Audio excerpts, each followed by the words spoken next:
the negotiating team the results of the proposed comprehensive agreement that we are presenting to council at the work session this Tuesday, the 17th of October, and for a public hearing on the 24th of October.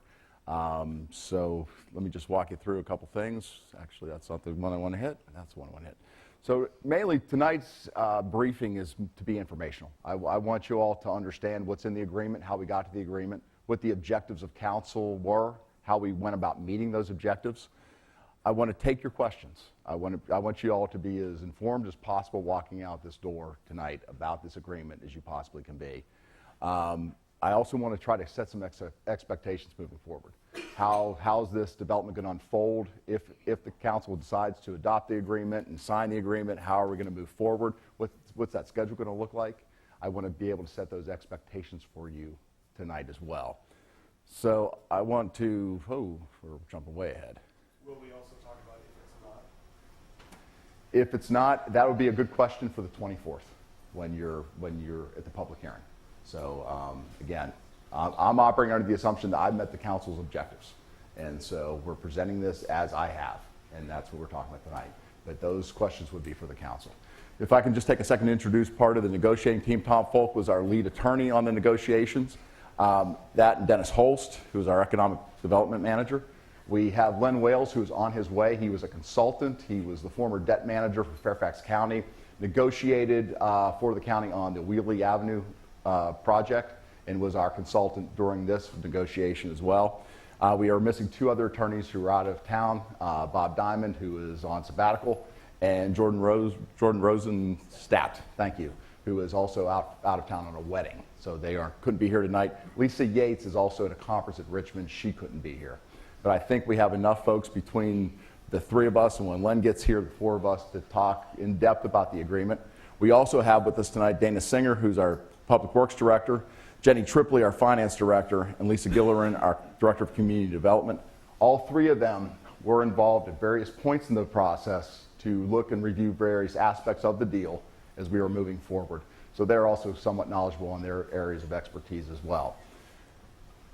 And there's another special guest here. There's one other member of the negotiating team that decided to bail on us halfway through. Art Ansling, where is he? I saw him floating around here. There he is back there. Yeah. Appreciate you doing that. So, no, all good.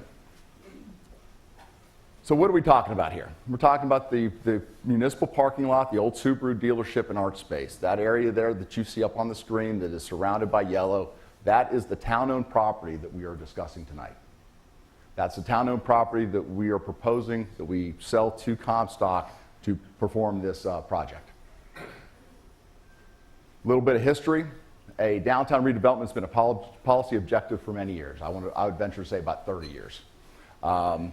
We issued a PPEA RFP in 2015 to see who would want to come in and develop this area. We had two responses, Stoughton, Teague, and Comstock. We held public meetings much like this. Very collegial, civilized conversation about what was going to happen over there. And from those public meetings, the council was able to evaluate the RFPs, and they decided to enter into negotiations with Comstock, solely with Comstock. So what was Comstock proposing? Just a little bit of a review. 281 apartment units, 17,600 square feet of retail, an 18,000 square foot art center, parking garage with 761 spaces, 3 public plazas, a paseo, which I had to go look up. If you don't know that, that's a promenade for the rest of us, and an arts walk. This just gives you an idea how they're going to lay out the first floor of this development. What you see along the Eldon Street frontage is retail at the bottom, with a parking garage in the center surrounded by apartments. Apartments further up north along the trail. The Art Center in Block C, with retail on the frontage of the Art Center.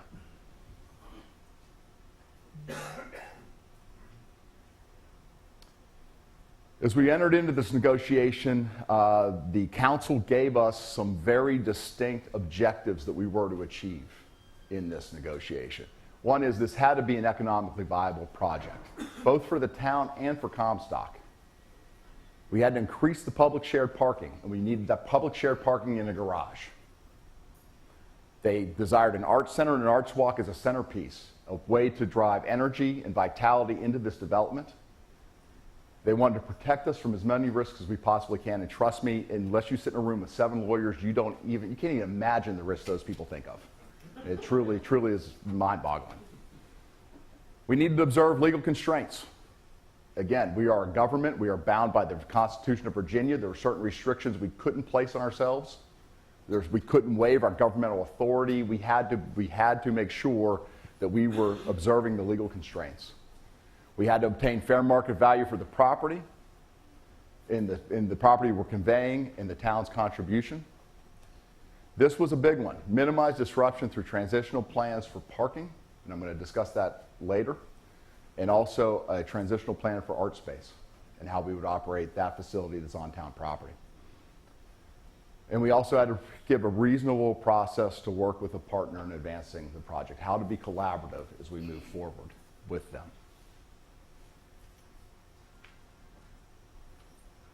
So one of the things that struck me ever since I was named acting town manager, and even after I was actually hired, was I kept out in the community, folks, why is this taking so long? Why is this taking, this is just dragging on for such a long time. Glenn? Yeah. Well, it's because this deal is very complex. There's 6 distinct phases to this deal that we had to account for. First is the comprehensive agreement itself, which includes, once we sign the agreement, how are the 2 partners going to work on this project together? We had elements of pre-closing. We had things we had to do. Comstock has things that they have to do. We have to define them. We have to control the risks through all of that. Once we close, we're conveying town property for them to construct. So we had to structure the deal as far as closing goes. Then we have a 20-month period of construction where they are building the buildings. How are we going to interact with them during that period? How are changes to the project going to be handled? We had to deal with all of those things. Additionally, because if you notice, the parking garage is 761 spaces. They're not all ours. We're going to get roughly 330 of them, and we'll talk about that later. That's one building the 2 parties are going to share. So we had to create a condominium regime around how that's going to operate. The Art Center also has some retail in it. Again, how are the 2 owners going to operate that same building on that same plot of land? We had to talk about how the condominium was going to occur. We also needed to talk about how those properties were going to be conveyed back to the town at a point when they're ready to be conveyed. And then, how are we going to operate this whole development as a condominium in perpetuity for the rest of the development's life? How is that going to interact? How is the town going to interact with whoever owns it, Comstock or whomever, and how is that going to occur? This is why it took so long to get to this point. And quite frankly, if I can quote Len Wales, when I asked him one time, why is this taking so long? He looked at me and said, you're going lightning speed. Just okay, let's keep going. I went, wow, nobody else seems to know we're going lightning speed. But anyway, let's talk a little bit about pre-closing on town property. Some of the things that have to occur. Comstock's responsible for the design, but the town is going to participate in the Herndon components. We are going to be responsible, the town, for any offsite easements that may occur. But this is subject to a cap, a co-pay regimen, or is also built into it, and I'll discuss a little bit on that later. We need to vacate part of Vine Street because Vine carries past art space. We need to vacate that street. We have to subdivide a parcel. There's a parcel up on the corner that carries up to the depot, and we've got to cut it off at Station Street and just convey that portion. We have to obviously provide good title, and that's in any real estate transaction. Comstock's responsible to go through our governmental processes. We cannot waive our governmental processes. They still have to get their permits. They still have to go through site plan review. They have got to go through HPRB approvals. All that is still on them. The burden is on them to get through our governmental role in this project. They have to get a construction contract. No monetary claims can be against the town for any pre-closing circumstances. Once we get to closing, we have certain conditions that have to be met to go to closing. As I said right at the outset, approve all the plans to include the arch unit walk, all of those things you see up there have to occur. Comstock has to be able to go to a lender and get this thing financed. Sounds real. You buy a house, you have to be able to get a mortgage on the house before you can go to closing. Same concept. This is another critical bullet. The project has to be economically viable. This is important not just for Comstock in getting lending, it's important for the town. I'm going to talk about this a little bit more in a few minutes. But we are looking for a vibrant, active, first-class downtown town center. It has got to be economically viable for both parties for this thing to operate. So that gets to the next bullet, the potential delays to closing. There is a market pause of up to 2 years if the economic conditions are not right for them to move forward. I'll be honest, when this topic first came up in the negotiations, I was a little taken aback by it. I said, there's no way I want to hold up for 2 years for this. This is insane. But as I thought this through, and after more calm minds of Tom Folk and some of the attorneys got in my ear and went, well, you know what? If the economic conditions aren't there, why do we want them to go through with something they're not going to be able to put people into? That would be insane. That would be that's worse. That's a worse condition. So actually, I became a fan of the market delay if it gets to the point where we need it. We've included some protections in our documents at closing, and some of these are critical. We have a right to re-enter. If we have some issues after we close, the town has a right to go back and attempt to get the property back. The second one is very critical. We were able to get a parking easement on the site for 162 spaces. If anything happens to Comstock after we close and we convey that property, whoever owns that has to provide the town 162 spaces of parking on that, so we don't lose our parking lot. We continue to maintain 162 spaces there. The third thing, another very important element that we were able to get into the agreement, is a memorandum of the comprehensive agreement in the deed. Whoever buys it gets this comprehensive agreement. This is what we want built there as part of this.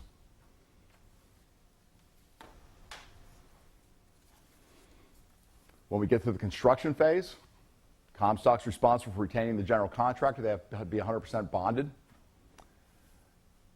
The town has an approval over the contractor in the form of the general contract.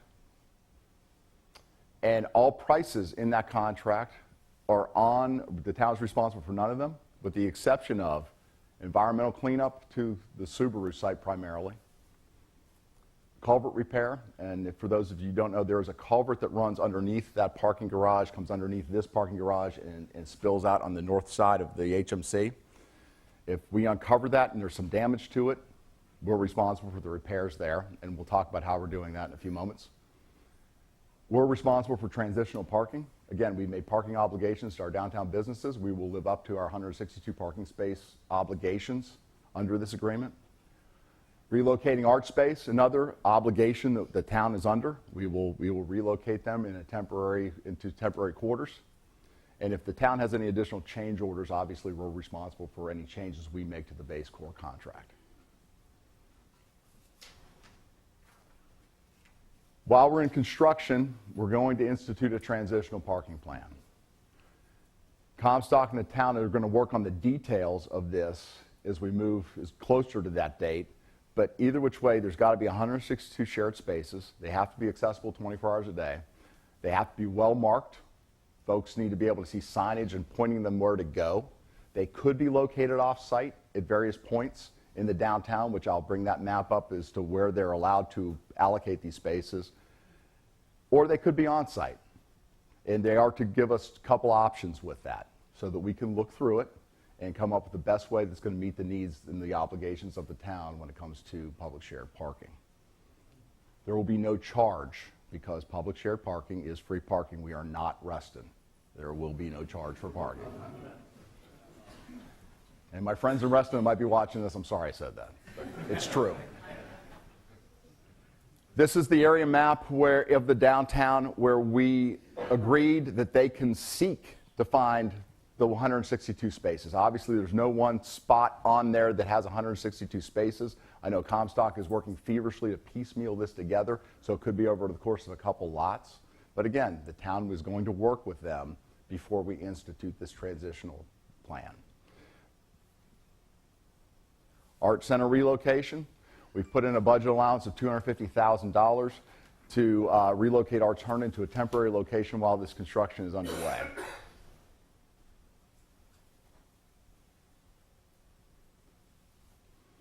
One of the common questions we get is, we're building an art center.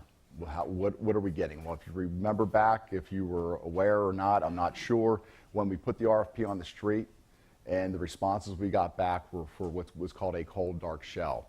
So they are going to deliver to us an exterior of a building that is suitable for an art center, and we're responsible, the town is responsible for the interior design and the build out. Now, realizing that it may be the most cost effective to have Comstock do this, we've built in an option into the contract where we can execute an option with them for them to design it and potentially build it out. It's up to us to procure either them to design and finding somebody else to build, or have them do it all, and we will work through that. There are certain exercise points that we have to notify them. They have to give us costs. We have a certain amount of days to decide if we want to do it or not. That is all contemplated in this agreement. As we talked about earlier, we get through construction, we're getting to the end. You have an art center, you have a parking garage, you have this promenade of an arts walk that is a critical centerpiece to this project. How's it conveying back? Well, the condominium documents that are part of this have protections for the town. Protections such as that they have, the condominium association cannot have but limited control or say into how those places are structured and how they operate. That's on the town. One of the interesting things, now this is where, please, this is the one where I'm going to kind of back a little bit off of the paid parking. It was, there is a paid parking provision in there, but it is a last resort if we don't pay our condo fees. You might see it in there. This was done out of necessity. A government can't be, we can't have a lien on government property, which would be a normal way you would get money. That would be your leverage. We cannot compel a future council to appropriate. So if we ever get to a point where a council does not appropriate the condo fees, there is a provision for Comstock to then put paid parking in to get the money back that we owe them in that parking garage. As I've said many times, if we ever have a council that gets to that point, I don't think I'm the town manager anyway, so it's not going to be my problem. But it's going to be somebody's problem. But again, that was just a creative, unique way to get us around the restrictions on a commercial entity trying to force a governmental entity to do something. The parking garage we're going to own, there's going to be 761 total spaces. 339 spaces of those are for public parking. We're taking the public shared parking from 162 up to 220. We're allocating 60 spaces for the Art Center into that same pool, and 59 spaces for the new retail into that same pool. It will operate as one public shared parking entity under the town. Public parking will be free. Again, we are not resting. All the remaining spaces on there are for the residential use. As we operate the condominium moving forward, we'll have town representation on the board of directors. They will have restrictions on our units while the town owns our units. If we ever sell them, those restrictions will lift. But as long as the town owns those condominium units, there are restrictions on what the condominium association can do to us. The condominium association operates and maintains all the common areas in the garage with professional management. So they'll operate and maintain those areas on our behalf. So let's get to the bottom line.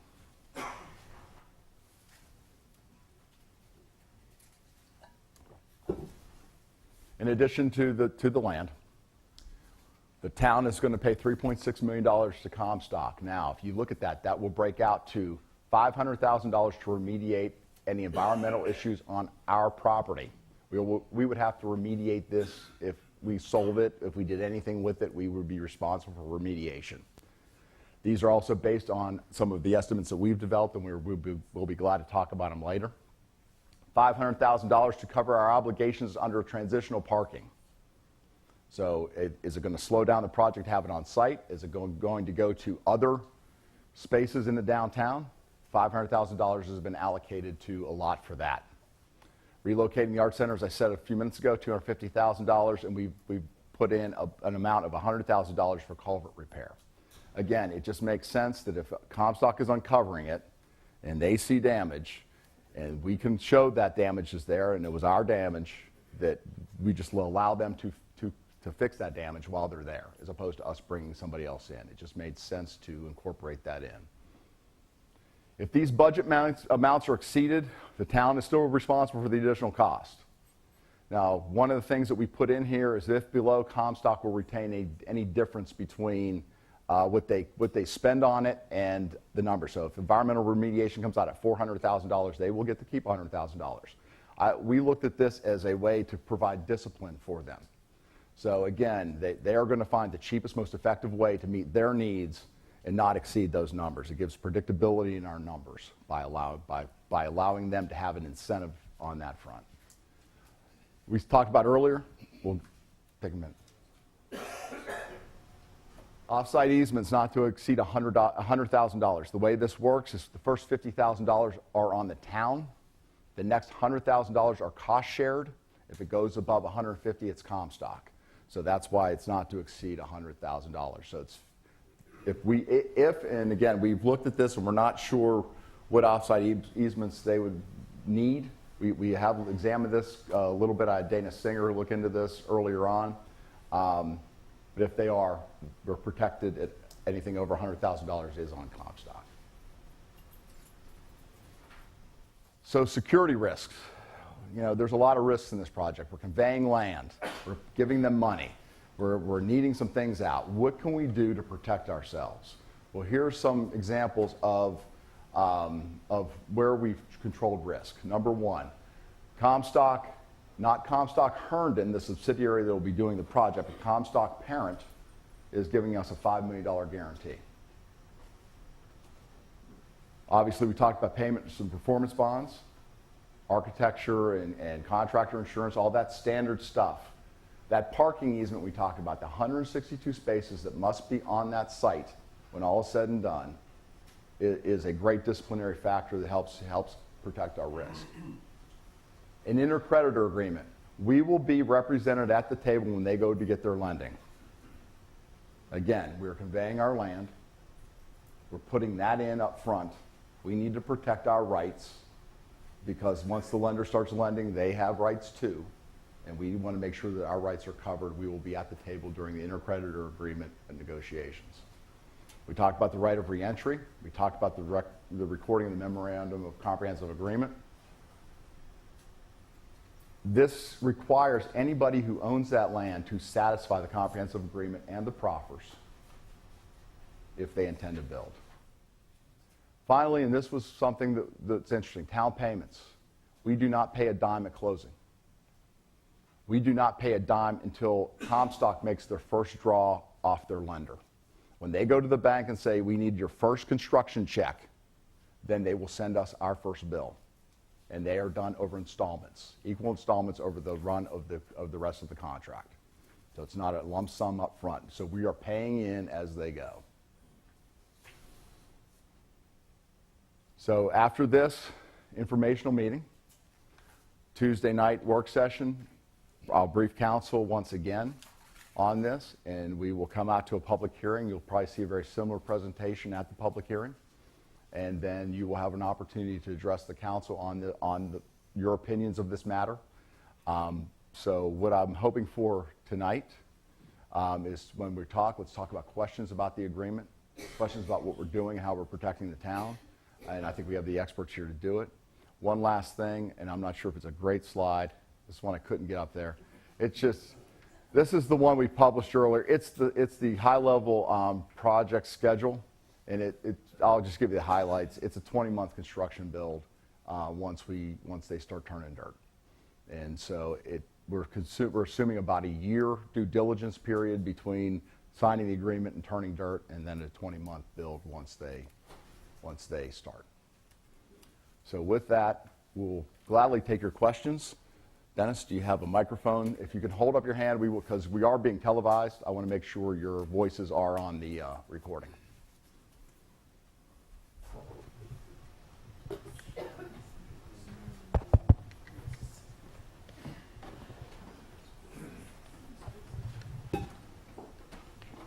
There has been mention of a Fairfax County participation in the Art Center portion of it, I believe. If you could go into that as much as you can, or are they still on board? Where are we there? The town is pursuing grants wherever we can find them. And Fairfax County is one area where we are interested in pursuing a grant there. One of the other elements, we have $109,000 already in pocket on a Virginia Brownfields grant that will go to that environmental remediation, $500,000. So we are looking for opportunities for other people to chip in on this. And yes, Fairfax County is one of those opportunities. And that's about as far as I can go right now with that. Quick question about the parking garage. I know a lot of major auto manufacturers have said that in the next 20 years or so they're going to phase out internal combustion and do electrical. Is there any long-term plan for the parking structure to be able to accommodate charging stations, since this is going to hopefully last a long time? It was not contemplated in the negotiations heavily. I think it might have been mentioned once or twice, but Tom? Yeah. There was actually some discussion of that, and essentially Comstock is attuned to the market, and they're going to do what the market requires. So there was discussion of at least some electrical charging stations in there. Whether they do the build out of the whole garage so you could do the whole thing, I have no idea, but it's going to be market driven, and they seem to appreciate what the market is. Anybody over here? I was interested in knowing what the realignment of Center Street, how that figured into this project. I think I'm going to let Dana Singer take this one. You're welcome, by the way. The project has been shared. The details of Center Street have been shared with Comstock, and they're going to accommodate our project, and we're working with them to accommodate their project. So I think we've been on the same page and shared our plans with each other, so it should be pretty seamlessly integrated.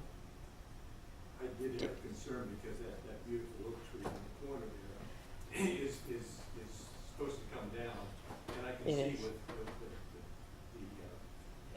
plan that you have here that all that building space would require that tree. That tree is to come down with either plan. It was in the concept that was adopted by the council, it was going to come down with our intersection project should we had done that without this Comstock proposal, but certainly will come down with this one. I think we have several that way and one over here. There's a lot of things that have to happen before the art space is functional, including, as you just made reference to, the funding sources, grants, and so forth. Is there a plan B if that doesn't work? We are committed to having a vibrant, active area. We are committed to having, one of the things I meant to say at the outset that I think really, when we hit those negotiation tough times with Comstock, as you always have in any deal that you have, it was the commitment to a vibrant, active community that we kept coming back to. So to answer your question, we are, as a town, committed to making sure that that art center is operated financially, in a financially responsible way, but also one that provides energy and vitality to this development. And we are right now in an RFP process, so I can't go into a whole lot of detail because that's kind of protected by the Virginia Procurement Act. But we are committed to making sure this is an economically viable, responsible, active, energetic part of this development.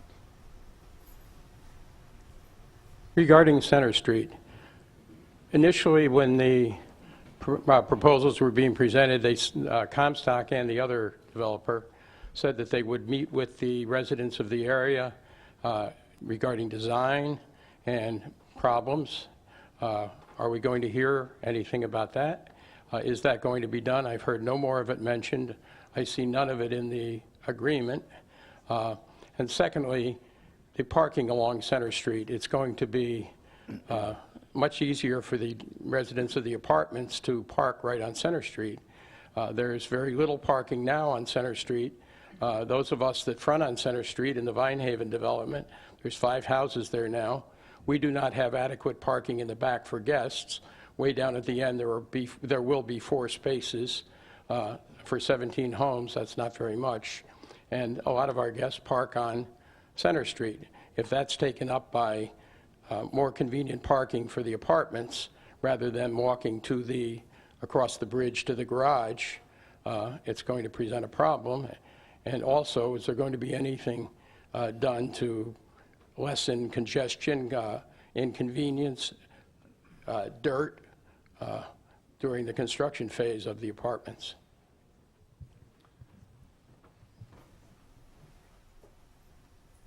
I'm not really sure what Comstock promises they made when they did the town hall meetings here. I'm reasonably certain they are going to work with us the best they can based on the spirit of where we have been. The town, and you as part of the town. Again, I have a lot of faith in them stepping up. Again, I don't think it is appropriate for the comprehensive agreement to go into that level of detail as far as the interactivity of the design. However, I know it will go through the governmental processes for site plan. We have looked at traffic in that area already. We have a study already in our pocket that we've been discussing. As we move forward, as we hit parking problems, again, the law of unforeseen circumstances is always at play. We'll have to react and come up with creative ways to solve your problem. Again, we're talking a lot in supposition. It could happen, it may happen, but if it does come to pass, then we have to have that conversation. I think it's better to take prevention and preventive measures ahead than to try to deal with a problem when it arises. I agree with you completely. Thank you. I got 2 questions. Can I do 2 questions? All right, the gnats are starting at 35 Do I have minutes. to, So let's, do I have to go back and wait to the end of the second question? About the fourth to the last slide, it could be I just missed something here. It was labeled payments or money paid to, there we go, thank you. that one? Yes, thanks. 3.6 million to Comstock. Did I miss something? There's probably more. The actual numbers on that page come to about 1.5. What else? What else makes up the 3.6, or did I just miss something along the way? That is a cash payment for, again, the conveyance of the land. Okay. Okay, we have the conveyance of the land plus cash to get the parking garage that's valued at a certain number, and Gotcha. the art center is valued at a certain Okay. number. Fine. It's just make up the difference. Thank you. Question number 2, and it goes back to the charging stations. Is there a plan for Comstock to put in what I will call the infrastructure for the charging stations? In other words, the conduits, the electrical wiring, et cetera, et cetera, et cetera, so that if, and I think more importantly, when those charging stations are to come, we want to be digging stuff up and wiring at that point in time? Again, when we get into the design of the Herndon components, Herndon will have a say in that conversation. Thank you. And that'll be a good place to address that.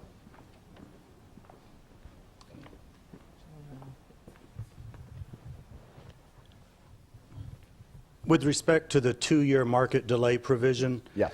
does that apply to each discrete phase of the project or the entire project? Pre-closing. Pre-closing. okay. Pre-closing. Let me rephrase, there's 2 closings. Pre-closing to the first closing, so when we convey to them.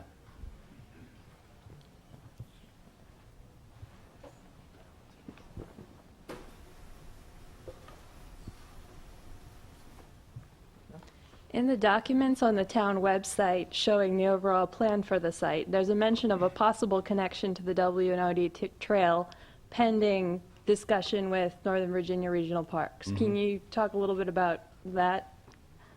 Well, the trail's obviously owned by Northern Virginia Regional Park Authority. We envision an arch walk promenade from the trail leading down towards Eldon Street. We thought as part of this development, when it was being envisioned, that would be a very essential point of, they've said, our 2 main streets kind of intersecting at that point. Again, to make the connections, we have to follow on with Northern Virginia Regional Park Authority, which we have not done because we haven't signed this agreement. So we have to wait for this one until we can then start talking about the next one. I have a question about going back to the paid parking. It sounds like that's just for the 162 spaces for the town, but Comstock could do whatever they want when it comes to paid parking. And I just wanted to bring that up because we've learned a lot of lessons over at Reston Town Center. What are we doing to make sure we don't make the same mistakes? It's real simple, because the 330 in the garage belong to the town. Everything else is their residents. So there might be a gate with an access card for the residents to go up and park in their parking space that is, you know, dry and a little bit warmer and covered walking back to their apartments. That's their business. But the 330 spaces, and we contemplate how this is going to operate. And we're looking at ways, again, to keep our 330 spaces operating contiguously so that we don't have to worry about that. Those will be the town spaces. The town will own them. Comstock can't do anything with that unless, for some bizarre reason, we don't pay our condo association fees. And if it reverts to having to be paid to cover the fees for that, is it fair to say that once the fees are recovered, that payment stops? Yes. Oh, okay. And you have one. I have a question with regards to like the construction that's going to take place with respect to the parking lot. One of the concerns that I live also on Vinehaven off of Center Street, and I do work also as a real estate agent. A lot of my concern is with regards to my clients and myself is how will this construction take place, and what are some of the consequences that might happen with possible blasting of in order to like create to do the construction and whatnot. I mean, has that been addressed at all, or are there any provisions in already that are determined or addressed? It's hard to say right now because they have to go out and finish their A&E on the project. They have to design the project, then they can lay out how it's going to phase in and what they're going to do first and what's going to be a higher priority. They have a sense of where they think they want to take this, but again, it's subject to once they get into design, and they're not through their design process yet. So I can't directly answer that question. As far as blasting, if they should have to blast to get that 1.5 stories of that garage underneath ground, they would have to go through a process. And Dana, do you want to talk about that?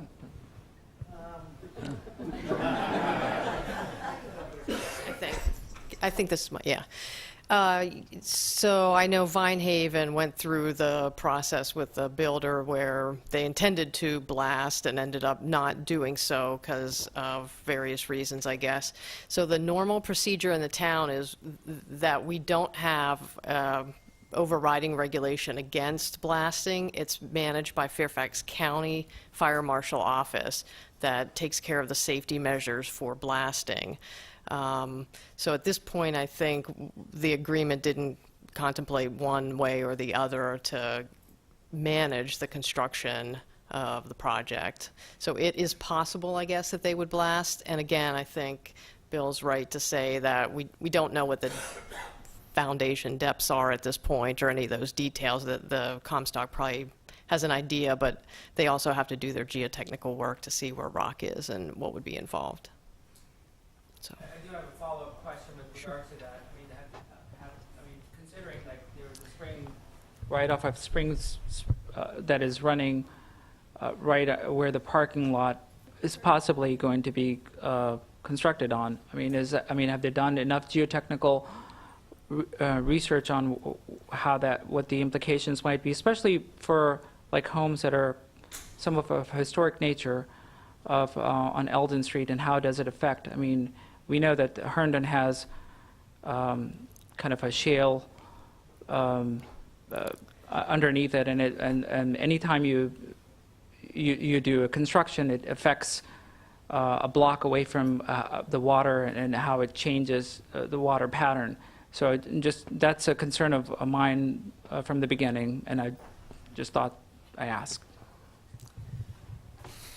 I don't think I could speak to the geology of underground water right now. I mean, our houses are 100 feet away from where they're going to blast, and what if our foundations get cut?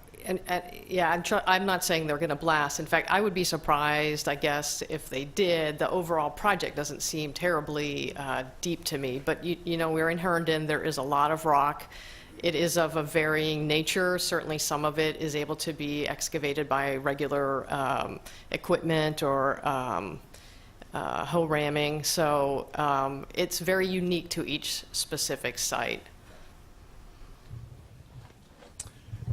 As a follow-up on the parking from this gentleman, when you mentioned the word pay, as you all are aware, I'm pretty heavily, substantially impacted by the parking and represent a lot of public shared parking ownership. As we talk about shared parking, and if we're going to have a payment in it, I want to know how that's going to impact my loans, my contracts that I have with the town that are over 20 years old, and all the other things, and they all need to take precedent in this because I have financial obligations to banks that rely on certain things. But we'll have the discussion at a later date. Right. And again, let me just underscore this. We are not paying for parking. The only way is a council that doesn't appropriate in the future for those condo fees. That's the only way you're going to see that. That's a pretty big stick of discipline to keep councils appropriating the condo fees moving forward. It is never an intention, certainly never an intention of mine to have paid parking. We're not even going to go there. That was never even discussed. And again, it is a punchline in that building upstairs about what Reston did, because we do have free parking and we're committed to it. Kind of along that same line, talking about the condo fees, is there any limits to it, to how much they can go up? As someone who lives in a condo, I know that the fees can go up all the time.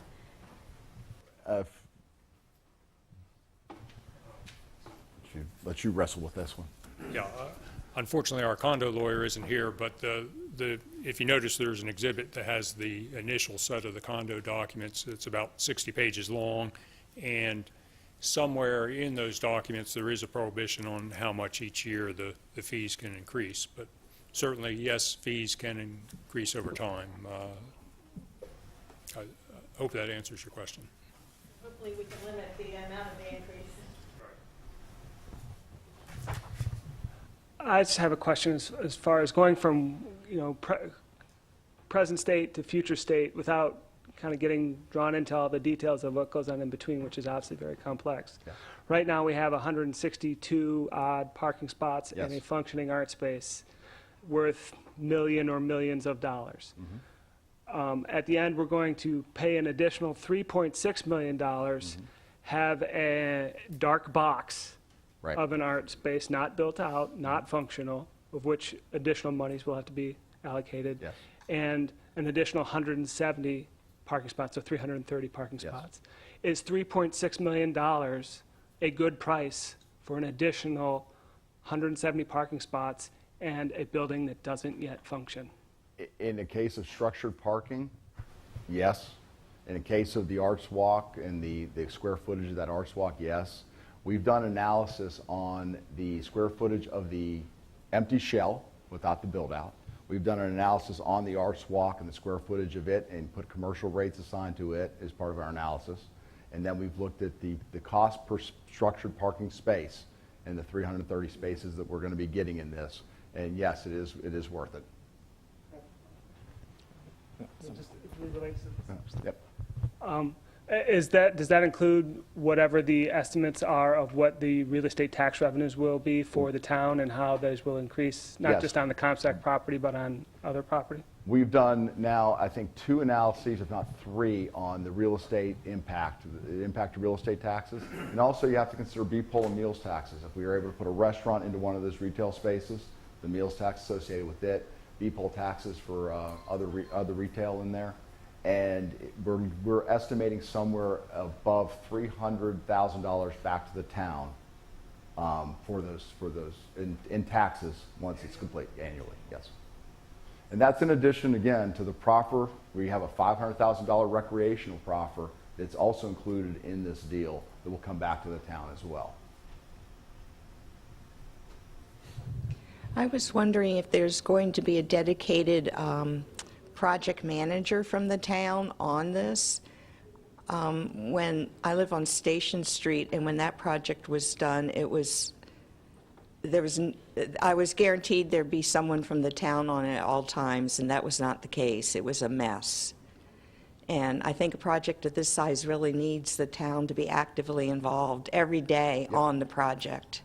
I'll go one further. Because of the audit requirements, because as they're pulling dirt out of there under the environmental remediation protocols, we need to make sure that they're charging the dirt for environmental to us and not other dirt to us. There's some heavy auditing elements to this contract. There will be a dedicated project manager just focused on, that is not currently on staff. We're probably going to bring in a contract project manager that is experienced in the construction industry, that has some of these special skill sets, that will be working with some of our staff that we have to make sure that we have that dedicated project management hands-on day by day as we move into this project. That is contemplated, yes. So I have two interrelated questions. The first is, as this project is going on, obviously it's a large project in the middle of downtown Herndon. What will be done to make sure that we have continued pedestrian access to everywhere throughout the downtown area? And then related to that, afterwards, I see that there's a very large pedestrian boulevard, but as you mentioned, it will be hopefully connected to the W&OD trail.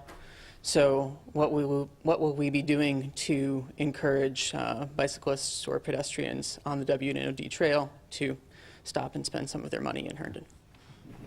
Well, other than the big, beautiful development that's going to be so active and energetic sitting over there, it's like its own road sign. Again, that marketing of this is so far off in the future. We haven't really given a lot of thought to it. But you're absolutely right. That's one of the critical pieces of getting a tie into the W&OD, is so that we get some of that traffic from the W&OD into this development.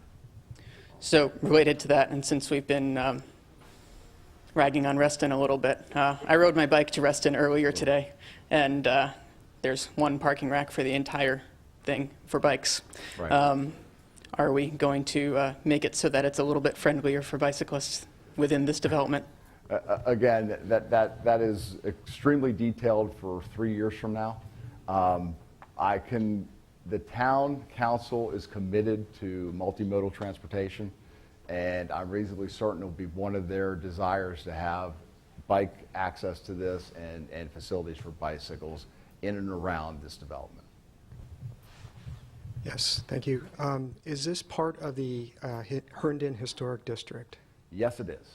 Okay, so then you have to, by definition, then you adhere to the guidelines set forth by the Herndon Historic Yes, District? you do. Okay. Is Junction Square in the Herndon Historic District? Yes, it is. Interesting, because it doesn't seem like that did. Just, yeah.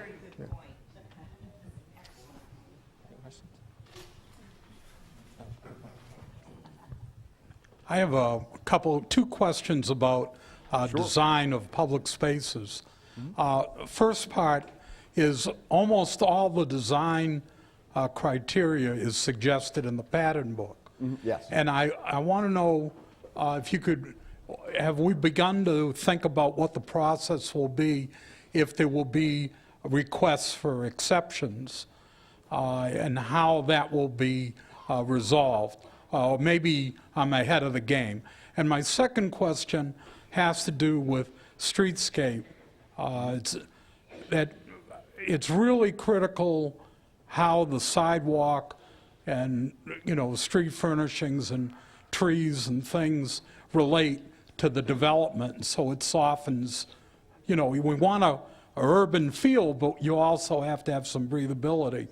Whose responsibility under the development plan is it for oversight of the sidewalk areas? Sure, you want to take a crack at both those?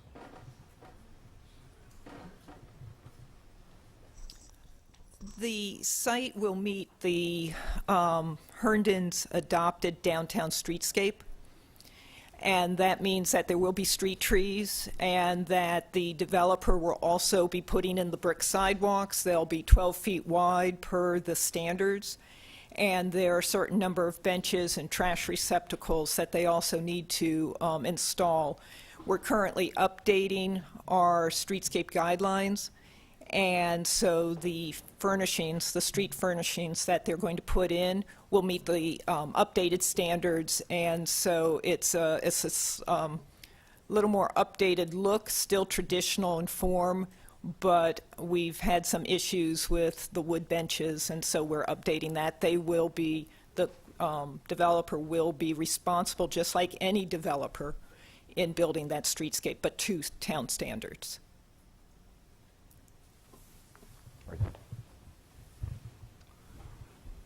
I've been waiting for the documents to be public, all those documents that we started back in 2011, I think, when the first appraisal was done, and then a series of other documents. When do you want to make them public? Well, there's several documents in there that are very proprietary to Comstock. If you're referring to, which documents are you referring to exactly? We did some appraisals, for example. We had some contamination reports that were done. There's a whole bunch of things that we We'll give Dennis. have been waiting for all this time. He's referring to the appraisals on the property and the environmental reports. The environmental reports are actually already on the webpage. Yeah, they've been on the website. The appraisals reports, I'm not sure what the time frame on when the town can release that, but. Excuse me, 1 second. There are certain documents from the closed-door meetings that are supposed to be public. When will you plan to make those documents public? I'm not aware of the documents you're speaking of because I was not in those closed meetings you're referring to. There are many. I could just be happy. So I don't have a clue as to whether or not there are certain elements we have to be cognizant of before release. Tom, do you want to take a? Yeah, essentially, the PPEA follows the Virginia Public Procurement Act as far as access to documents during a procurement. Until there's a comprehensive agreement entered into, then any of that is going to be non-releasable. Once the comprehensive agreement is entered into, some of those internal things will still not be releasable under the terms of the Virginia Public Procurement Act as incorporated in the PPEA. So it would depend specifically on which document you're talking about. Estimates of cost are protected under the Virginia Public Procurement Act and also under the PPA. So if the town's done some internal estimates of cost, those never get released publicly under the Public Procurement Act, and also they never get released publicly under the PPEA. Anything that's incorporated in the comprehensive agreement is made a matter of public record, and it's fact, this town has probably gone far beyond any other public entity I've worked with in about 30 of these procurements as far as putting information out in advance to the public. So the things that you're supposed to get, you'll get. The things you're talking about, some of those you'll be able to get after, if and after a comprehensive agreement has been entered into. Sir, if I may. Yes, sir. The thing is that we have public hearings before. Those documents were never made available. Now we have these public hearings, and it's the public that should have interest, has interest in those things, and they should have the right to review those documents to see how the decisions were made, what numbers were looked at, and how transparent those numbers are. I think that is in the public interest. I am not aware of course, I'm not an attorney, as to what you may or may not give, but I think it's paramount from a public's point of view to be able to evaluate all those documents to see whether the town is making the right decisions as far as financial decisions are concerned. Yeah. Thank you. We're going to go to the next question. Yeah, is it correct to say that all the drainage is going to go to the creek behind Building 815 on Branch Drive? Again, that goes back to design and how they do their A&E on that site. We can make assumptions that where it's going to go, but again, until they come back with their site plan and they have their design in hand, we won't know. Okay, I guess I was just wondering, that whole area is a little bit of an eyesore. Is that for future development to improve that, or would that be a part of this? The creek behind Building 815, it's got a chain link fence and it's got cement barricades there. It's right next to the, what is it, across from the library. Oh, With, the ironworks. with the iron shop. The ironworks. Yeah, that's where the culvert that we're referring to, that's where it empties out into. So that's a stormwater outfall. So the culvert comes through underneath the downtown and empties out there. So that would not be developed. That's part of a stormwater outfall. Would that be a future development plan, or? I It's part of the master plan. It's in the downtown master plan to redevelop. This is, you're speaking of the culvert where it daylights north of Center Street, across from the library? Yes. There is, within the downtown master plan, some redevelopment indicated on those parcels, but those are privately owned parcel, the parcel that abuts that.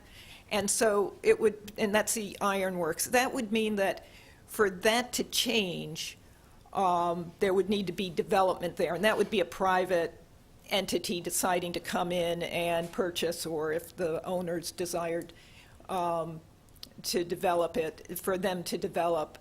The culvert there, though, with the fencing, there's no plan at this time to cover that or to, in some way, change that configuration. Since on the one side, the Fortnightly site has already been developed, and that would mean that there would, to trigger something, there would need to be development on that other parcel.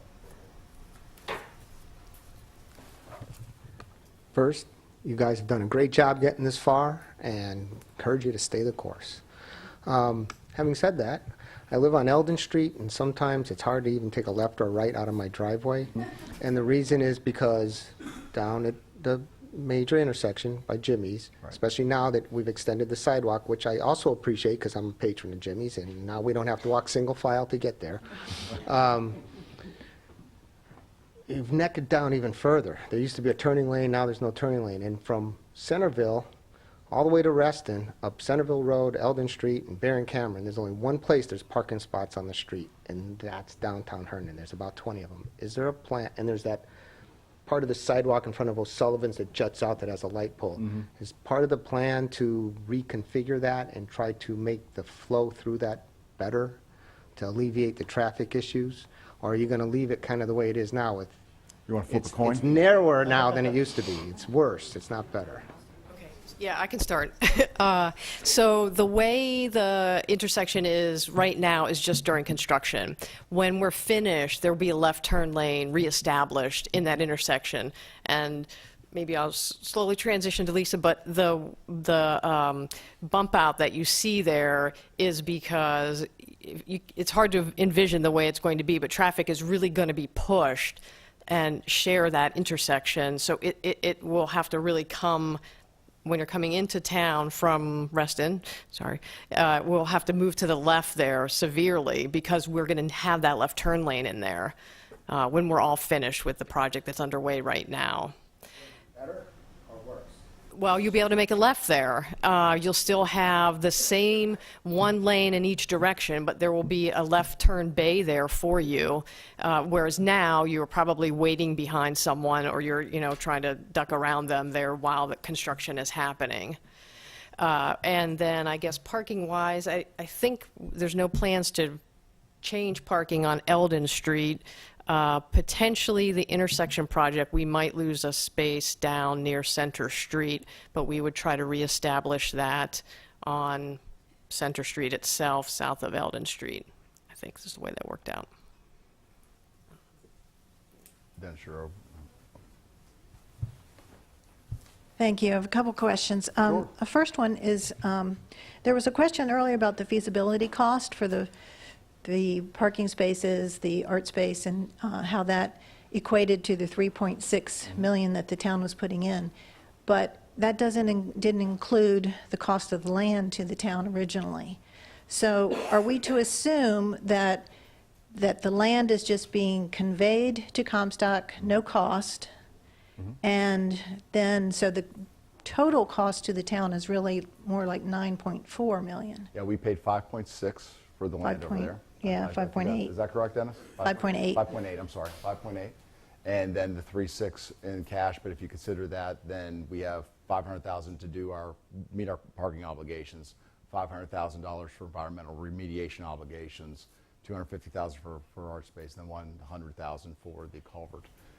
So yes, that's the total. And of those, of that other remediation and other costs that are going to be borne by the town, there's no limit set on if there's an excess. The town is responsible for any excess costs, but there's no limit at all. Well, it's our land, and we're responsible for cleaning it up. No matter what we would do with it, we'd have to clean that site up. And so that was number one in the thought processes of this. We can't transfer that land if there's an environmental issue with it, so it has to be cleaned. Number two is we have two estimates, two studies that say that $500,000 is a pretty fair number. DEQ has granted us $109,000 in a fund matching grant. DEQ seems to think it's probably closer to $250,000. So there's a little bit of discrepancy in there. We will build into this also a contingency to cover this. We are looking at other options to protect the town outside of the comprehensive agreement. I can't go into details right now because we're having those conversations currently. And finally, the $500,000, the way we structured it, was to give an incentive to Comstock to keep that under $500,000. They get to keep the difference between, if it is $250,000, and they get to keep $250,000 if they keep the environmental remediation under $250,000. Plus there's auditing triggers and various other things where our project manager will be in that room looking at how they're handling the environmental remediation. And I think I saw something in the documents that if for some reason the town doesn't procure other space for art space and other temporary parking, Comstock can step in and do that themselves and then charge the town that would for be reimbursement. That would be this. The town could take this on. We could have taken this on at the outset. We are opting to allow Comstock, contracting it back to Comstock for a number of reasons. Number one is, let's say, transitional parking. Let's say we go out and start getting leases around the downtown to handle transitional parking, and all of a sudden we go into 2-year market pause. We will still have to pay those leases. And so we would be at risk on those leases, whereas if we allocate that risk to Comstock, again, that removes some of the risk from us from having to go out and do it. We still have to pay for it. We still have to pay for it, but at least they can tie it to their project a whole lot easier than we can tie it to their project. Second is we did go out. I mean, I had Dennis going out making discrete inquiries all throughout the downtown as to how much certain areas to park would be. It was going to be, pardon the expression, a kabuki dance to try to structure this together. And again, we thought Comstock would be much more efficient because they're much more adept at doing this than we are. All right, two other quick things. As far as the parking garage, I was confused. A couple of times it sounded like you were saying that we were going to be responsible for maintaining the whole garage, but we're only responsible for our parking spaces, We will correct? pay into the condo fees for our parking spaces, and then it will be maintained as one unit by the condo association. But I'm confused as to why the town would be responsible for the 60 spaces that will be allocated to retail that Comstock's going to own and control. Tom? He raised his hand, so I'll let him have a shot. He's the distinguished gentleman that really led this charge. There are certain proffers that were made when the land was rezoned, and those proffers require Comstock to convey those 50, if it was 59 spaces or 60. however many spaces, into the public shared parking program.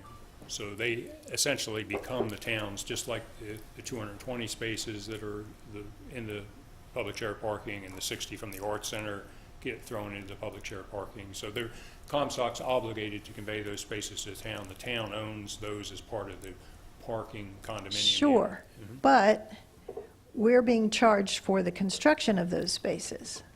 Well, the construction of the spaces, the garage is probably going to cost somewhere between $12 and $14 million.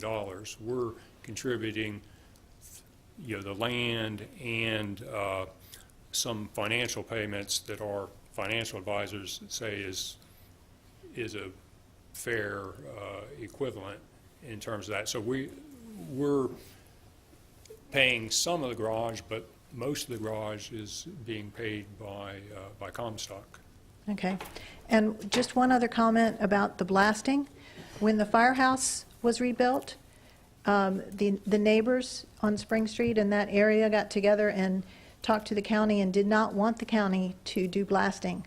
So the county had to do it by drilling instead. So that's an option for this if there has to be some You have a slew excavation. Dennis, we have a slew over here that's been raising their hands for like 10 or 15 minutes, and we'll get back to you, Richard, in a second.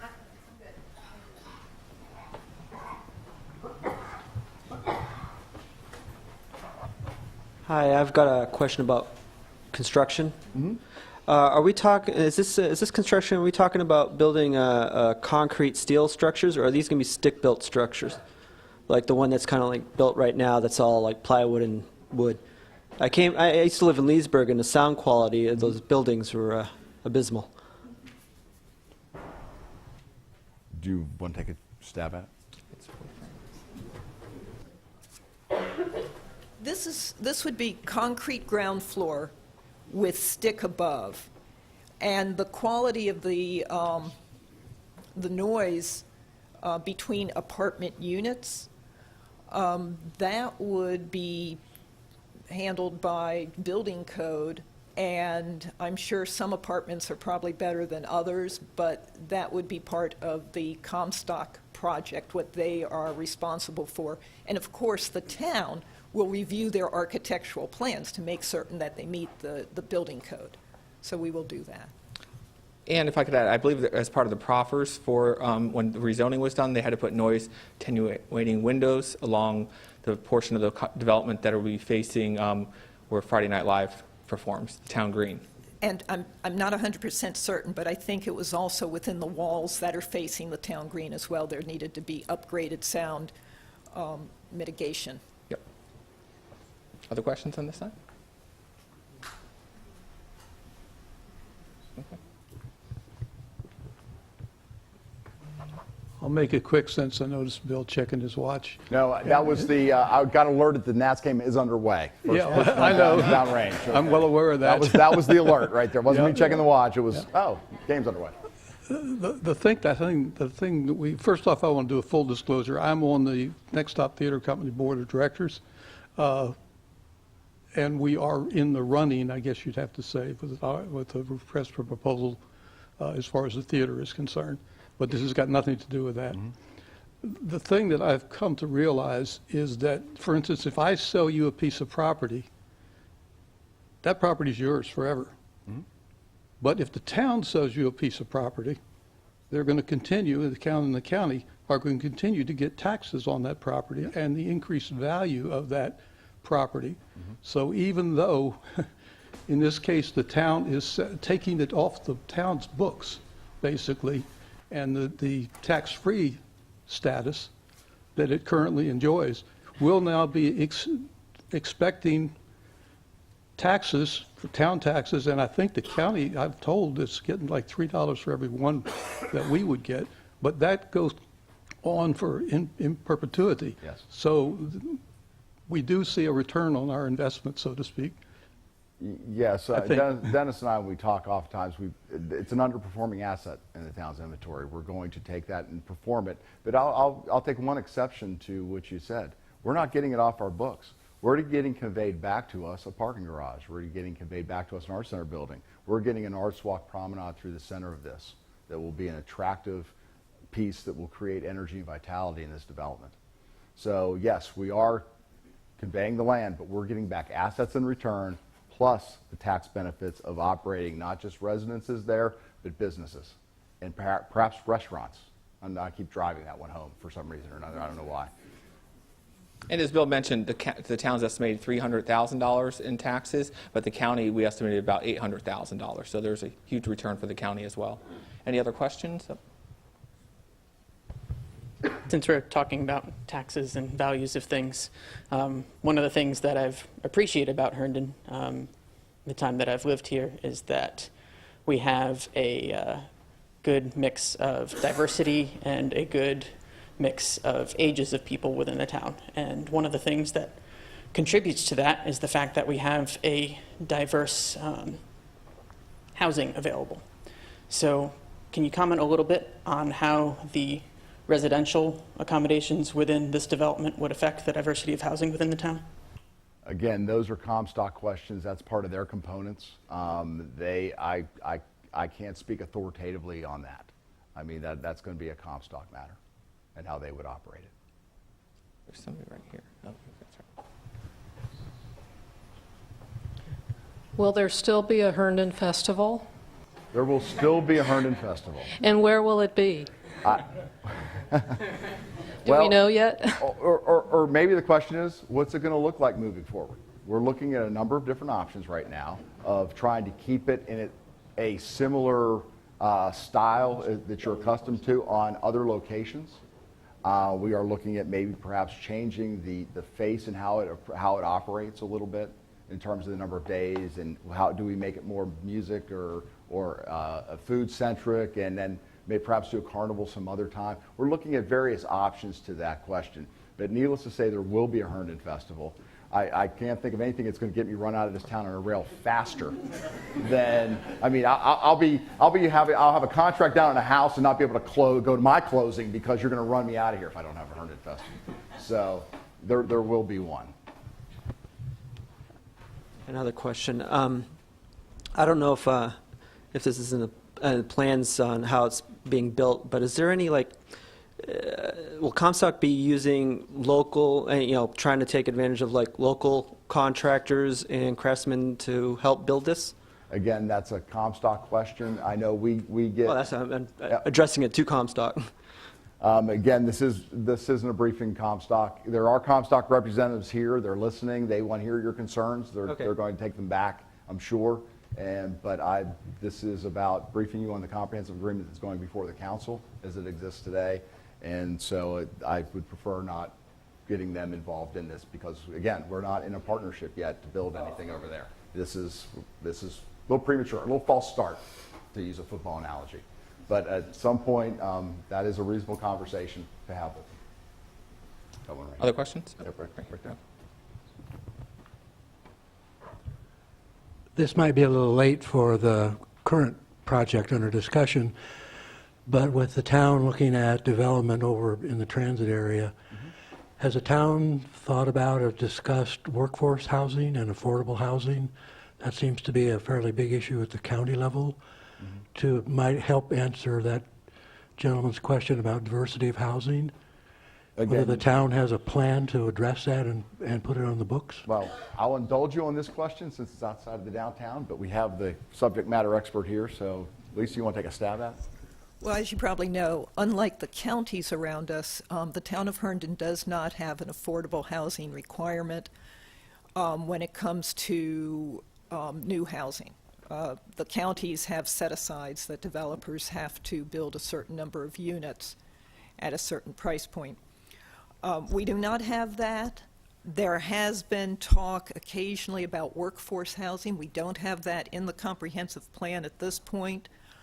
I think that's something that probably as development continues in the area will come up for more discussion, but there's nothing on the books right now. And way on, just so you get your exercise, way on the other side.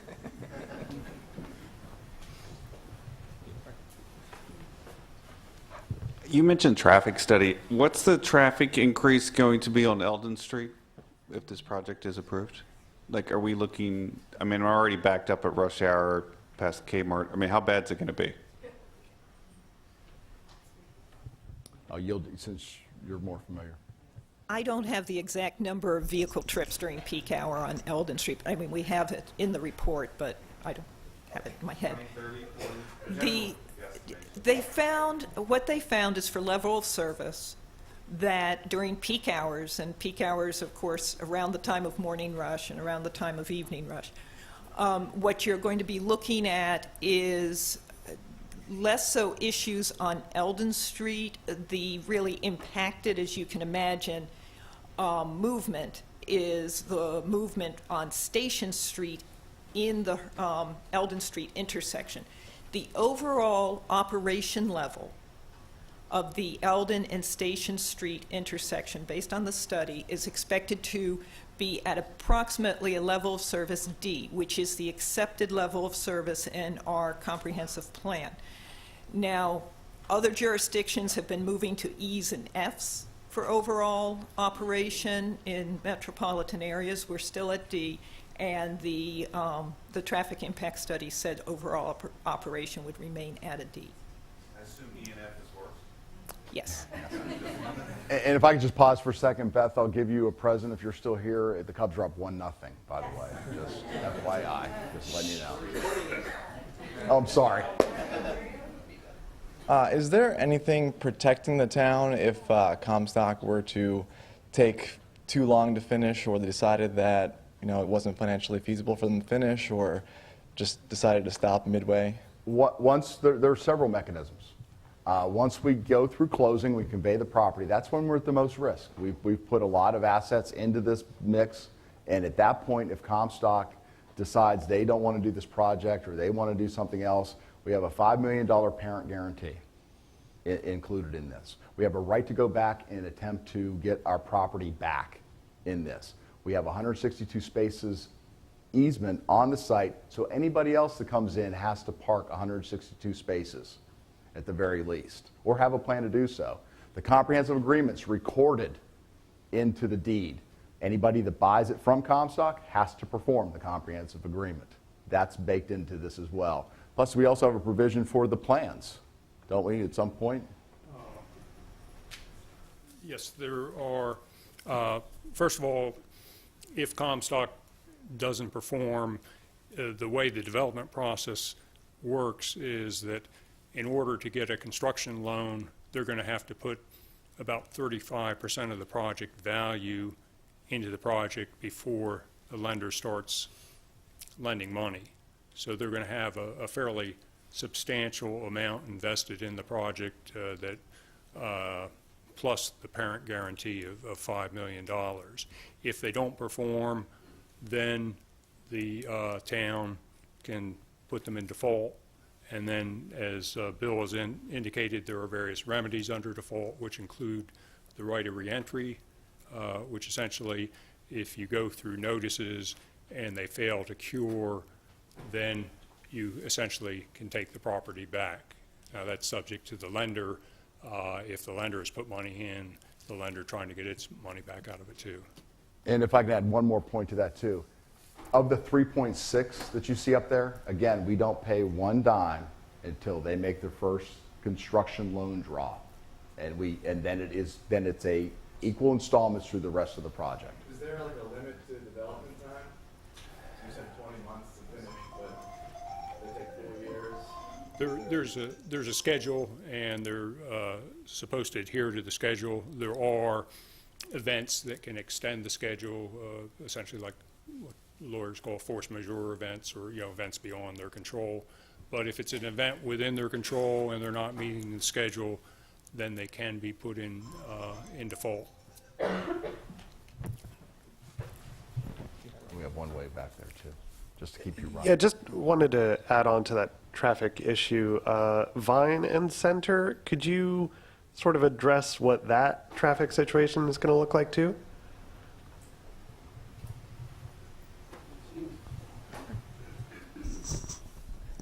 I believe that was in the traffic impact study. I'm not as familiar with that, but I can give you my card after this meeting, and you can contact me directly, and I'll be happy to provide you with that information. I had a question on the condominium conversion. At what point does that clause take into effect? Say, is there anything written in for possibly a phased turnover to get rid of the parking that's all spread out and open the parking garage, say, first? Would then the fees in the condominium conversion be enacted?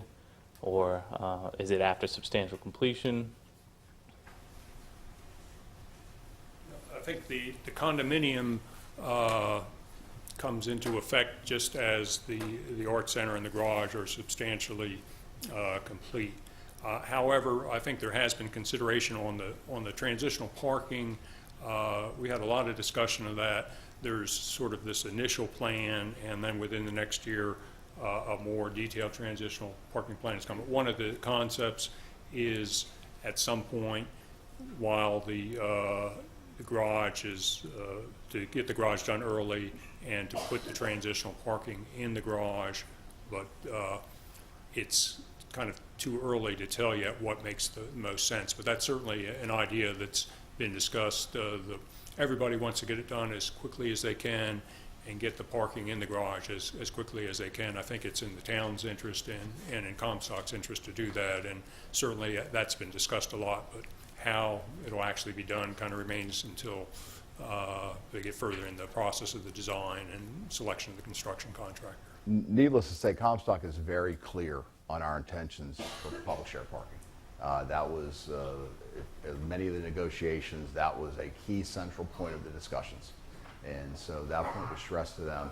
And as Tom was saying, if they have a way to get us into the structured parking sooner, then I'm willing to bet they're going to try to do that. But again, all this is subject to their A&E, how they phase in their project, how their construction contractor phases in the project. That's all dependent and to be determined. But they are acutely aware of how important parking is to this community. That was, I don't think there's a Comstock person that was ever sat in on any of the meetings or calls that is not aware of how important parking is to this community. Following up on the historic preservation question, who from the town or what entity from the town is going to ensure that that Comstock is adhering to historic preservation techniques, guidelines, architectural details? Lisa, back to you. You've mentioned several different things. The HPRB is looking primarily at massing, form, materials. You mentioned Junction Square earlier. The handbook actually states, and this is common throughout almost all heritage preservation, historic preservation guidelines. It states you cannot require a particular style. It has to be the massing, and you can talk about some materials and all, but you can't tell somebody you have to do this particular style unless you've got a district that is totally saturated by, and its meaning is a very strong period or something. So that's why you see the mix up at Junction Square. And Junction Square, the architects wanted to do a contemporary building. The HPRB, because of the language in the guide, in the handbook, said, okay, let's put that in the back, and the buildings that you will see forming in the front will have a much more traditional look. And the styles in the buildings in the front will be running from the early, mid to early 19th century up to a modern, which is about a 1930s, 40s look, is what you'll see on those facades at Junction Square. These buildings, as you may have seen in the sketches, are drawing from a period, primarily the period of significance for the town of Herndon, and the period of significance is from the late 1800s up to about 1940. So these facades, in the early drawings that we've received from Comstock that were part of the original discussions, they're looking at basically facades that you would see during that building, period of building. And the massing is similar. So once the site plan comes in and the footprint of the building is established, we know exactly what that is, and the footprint's important for the HPRB to know because that's going to be telling us our massing. Then we will start getting into the details of the materials and what I would call the more decorative details of it. How is this going to have a fairly authentic look? At the same time, though, you don't want to try to make it look old, because the history of the town, people are supposed to be able to look at a building and say, oh, that's an original historic contributing structure. That over there is something later. So it's that balance that you try to strike.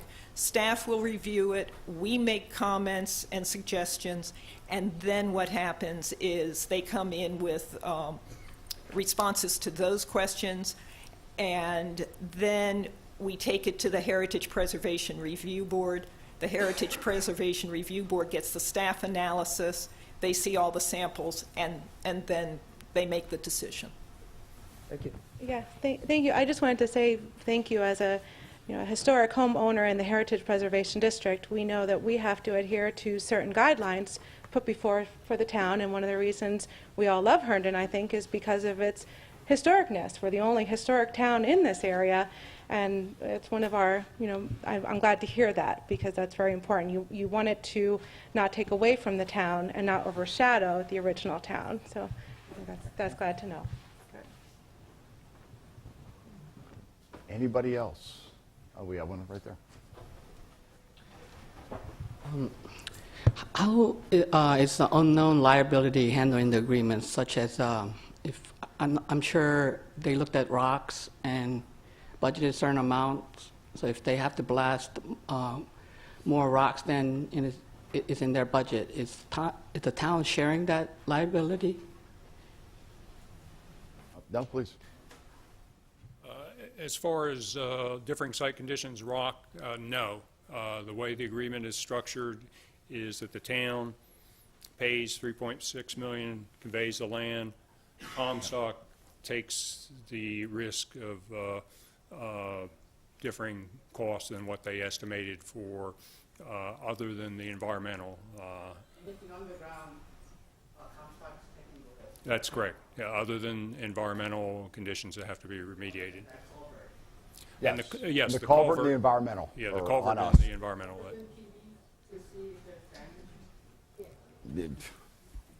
The short answer is yes, but Dana's going to give you the very I'll give you a detailed. slightly longer answer. Every 2 years, we have a bridge and culvert inspection, so every 2 years, we're taking a look at that. We're looking at the underside. We actually walk it the entire length.